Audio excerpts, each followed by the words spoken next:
Let's move to what is happening on the political front. So, BS Yediyurappa, the four-time Chief Minister of Karnataka, hung up his boots today. He resigned, ironically perhaps, on the second anniversary of his government, and after giving a long list of his achievements, he was very emotional while doing it, broke down, and then went and gave in his resignation.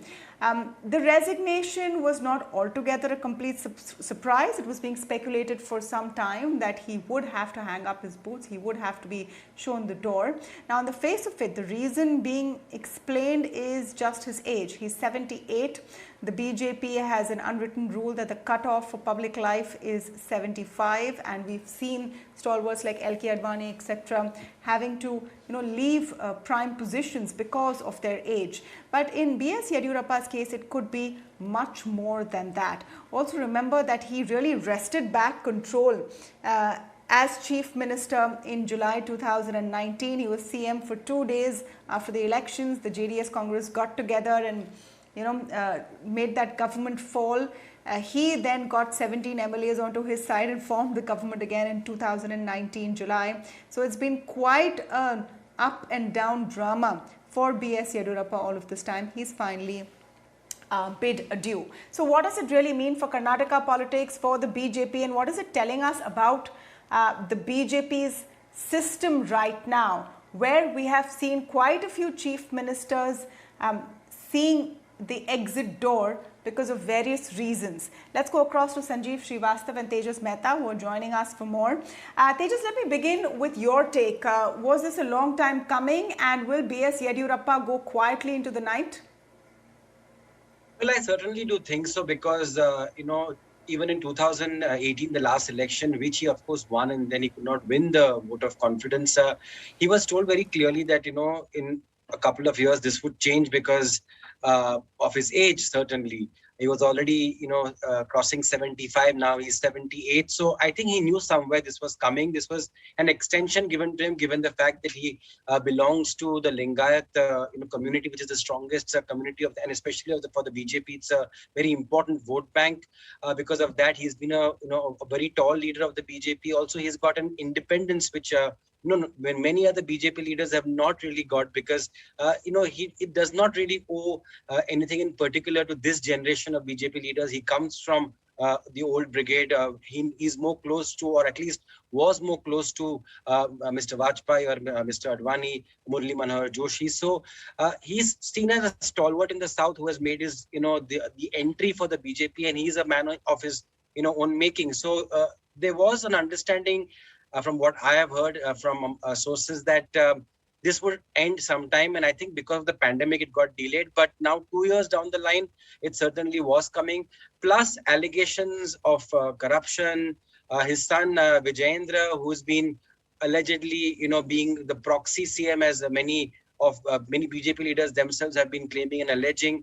All of that got, the ball got rolling, and as we have been hearing for a long time, that names have been constantly propping up as to who the next face would really be. But now, of course, this is done and dusted. Yes, how they deal with him now is important, but I think it's done and dusted for him, because his role is over. He's been a very senior player in BJP's politics in South India, but I don't think he really can do much. Yes, the thing, Lingayat community is important, but remember, there are many Lingayat community members from the BJP who have also their own vote bank and are strong leaders. So somebody goes, somebody replaces.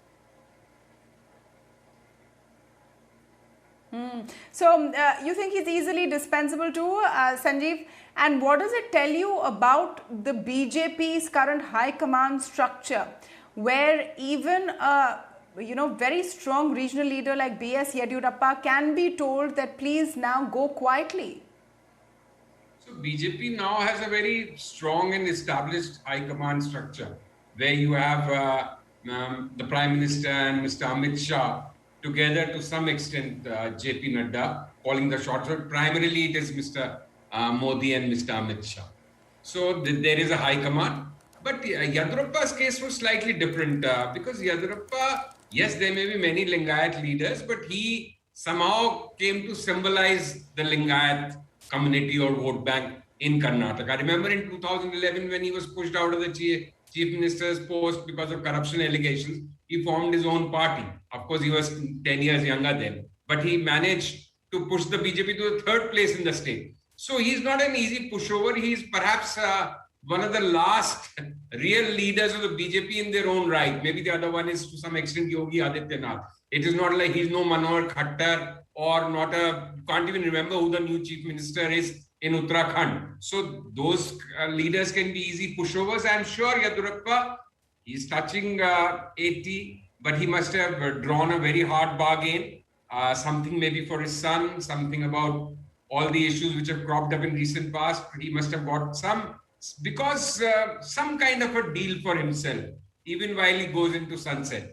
Yes, a return of Yediyurappa of 2011, I think it's largely ruled out, but never say never. Because Lingayat prestige, Lingayat vote bank, he has managed to make himself synonymous with that. So the BJP can't take much of a risk with Yediyurappa, and that's why perhaps he got this job again, lasted for 2 years. Now, how do they play? Who will be the successor? Will Yediyurappa have a say in that? Will it be a completely new man? Will it be a Lingayat? Will it be some other? Vokalinga is, of course, the JDS party's stronghold, the Gaudas. So much remains to be still seen. But yes, the BJP High Command has got its way. They wanted to see the back of Yediyurappa. They wanted another man who can be more easily controlled by them, and somebody who represents the next generation. But Yediyurappa's contribution, like they just said, he was the man who sort of opened the doors for the BJP in South way back 15 years ago or so. So his contribution is immense. Absolutely. He goes down on his own terms to some extent, though nobody wants to go out, but he has bowed out. So let's see, what does his son get? He has already got with some very close associates like Shobha Karanje as a central minister. So he has cut his deal well, despite all the limitations, because of the man he is, we have the support base he commands. Right. So, Chitra Subramaniam also has joined us now on this chat. Chitra, great to have you on the show. I was keen to know your take on what really has happened in Karnataka. Do you agree with Sanjeev when he says that BS Yediyurappa has probably cut a very good deal, and that is why he is going quietly and saying, I will now work for the party till the next election?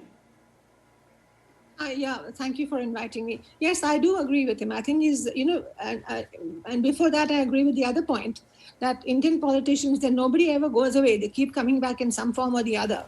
And in the case of Mr. Yediyurappa, I think, it's been going on now for so long, going, coming. But we knew that, he was on his way out. And let's be very honest about it. He stood up to Amit Shah, which very few people can do in the BJP.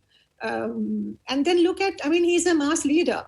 They all know that he's a mass leader. And you just can't dismiss a mass leader like that. So I think a lot of this, all the little drama here and there is basically hand-holding to make sure that they don't want to antagonize him any more than they already have. And, he'll probably his son will get a post, people around him will get posts. But this leads to another question. Where's the leadership in the BJP? We don't have, the top, we don't have leadership in the BJP. Yes, of course, the Prime Minister, Mr. Modi. But then the top four, this is the defense or finance or home or foreign. These are not mass leaders. So, and I would have thought that after Bengal, there would have been some stock taking. But it seems to me that they're not learning their lessons. And something similar is happening in Karnataka. And I don't think Karnataka is that easy. I was listening to some debates today and some over the last few days. You're using words like who is the next strong man of the South, or who is the next Bahubali. This kind of language is not something that people in Karnataka take too easily. It's not, it's a language imposed on some kind of, this kind of muscular language. So I think the next few months will be sort of quiet, but we will see action in Karnataka. What action? I don't know. But certainly there's going to be a lot of turbulence. And just to, for anecdote, for those of us who come to Karnataka, we go back several generations. I mean, it's a known secret that Karnataka or Bangalore is the ATM for Delhi. And every government has used it. So you're looking at the same pot of money. Yeah. So, no, the question then is who comes next? Who would be the successor, so to speak? Tejas Mehta, would it be the kind of chief minister who will be more quote-unquote pliable, will really lay out what the vision is of the BJP central leadership and the bigger picture? Well, the word pliable, of course, you're using in quotes because the BJP would say that we want somebody who works along with them and not, who is just, going on his own path. So I think there's a different way of looking at this whole thing. But certainly there are a lot of names and it all depends on what sort of, caste equations do they really want to cater to. If they want to cater to continuously to the Lingayat community, they will have a lot of Lingayat options. You have Murugesh Nirani, who is the mines minister. You have Jagdish Shettar himself, who has been the former chief minister when Mr. Yediyurappa had to resign because of corruption allegations. He's a senior member of the BJP also in the current government. Also Basavaraj Bommai, a son of former Chief Minister of Karnataka, Mr. S.R. Bommai. You also have somebody like Arvind Bellad, I'm told, who is one of the front runners because they do want to project a younger face. Somebody who is just 51 can have a long run in the next 20 years for the BJP. And remember, somebody who can, emulate in some way what Yediyurappa has done for the BJP, take it to the next level. But if they really want to spread out their wings in Karnataka, they have to go beyond simply the Lingayat vote bank, and therefore names from the Vokalinga community also have propped up. Of course, that remains a big question mark at this point. But if that were the case, then somebody like C.T. Ravi certainly would be one of the options because he also is close to the central leadership. You also have Mr. Prahlad Joshi and B.L. Santosh. So many names. Yes, nobody as tall as Mr. Yediyurappa. So a lot of names. But certainly they're looking at the next 20-25 years for the BJP. Choosing somebody, the right person now will be very crucial, I feel. No, so the guessing who a BJP chief minister is going to be is always a hazardous game because we usually see a lot of surprises. Chitra, do you want to hazard a guess?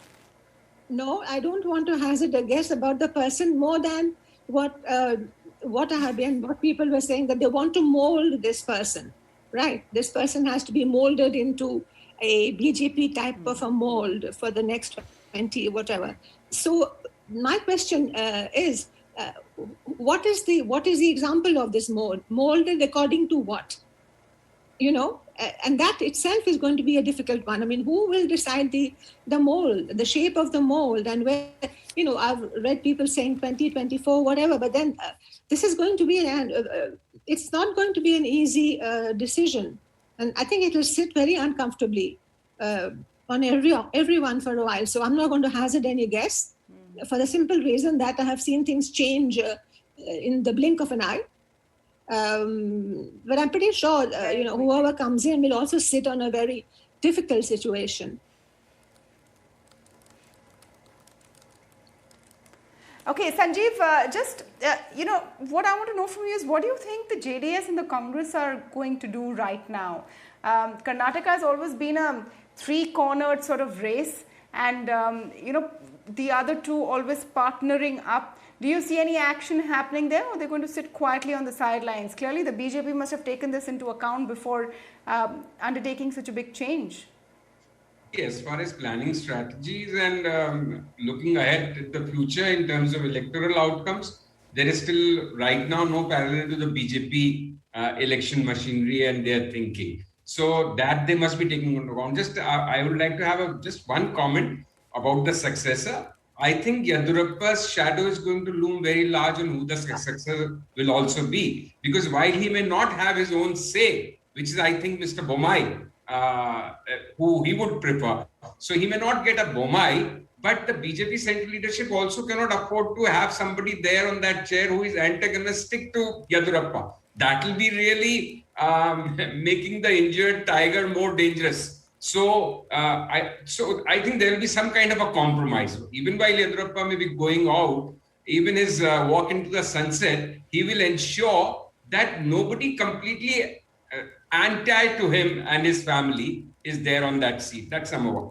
And the Karnataka elections we have seen last so many decades. It kind of switches between the BJP and the Congress. And already Shiv Kumar has quite galvanized the party. Maybe it was just a photo op of Siddaramaiah and Shiv Kumar together with Rahul Gandhi about a week back in Delhi. But the Congress is trying to get its act together. In some states, in Karnataka is one of them. And Shiv Kumar is a fighter. He has both the muscle and the money power. So it will be interesting. I think JDS going forward, and never say never like Chitra just said, but I just think that their influence will not increase but wane a little in the coming years. Because people have seen in election after election, they have this very strong support base in Mysore and other areas where the Vokalagga community, which is the Gowda stronghold. But how long can people go on supporting kingmaker and wannabes? Because they themselves can never be there in power. So, but we don't know. At least I don't know what the answer to that will be. But Congress is on a bit of a resurgence in Karnataka. No, absolutely. It looks like that from a distance. We'll have to wait and see if there are more surprises thrown up in Karnataka politics, which never cease to amaze with its many, many twists and turns. Maybe we're seeing the beginning of a new chapter instead of the end of an old one. We'll have to wait and watch. Thank you so much to all of you for joining us on this political analysis on the India development debate this evening.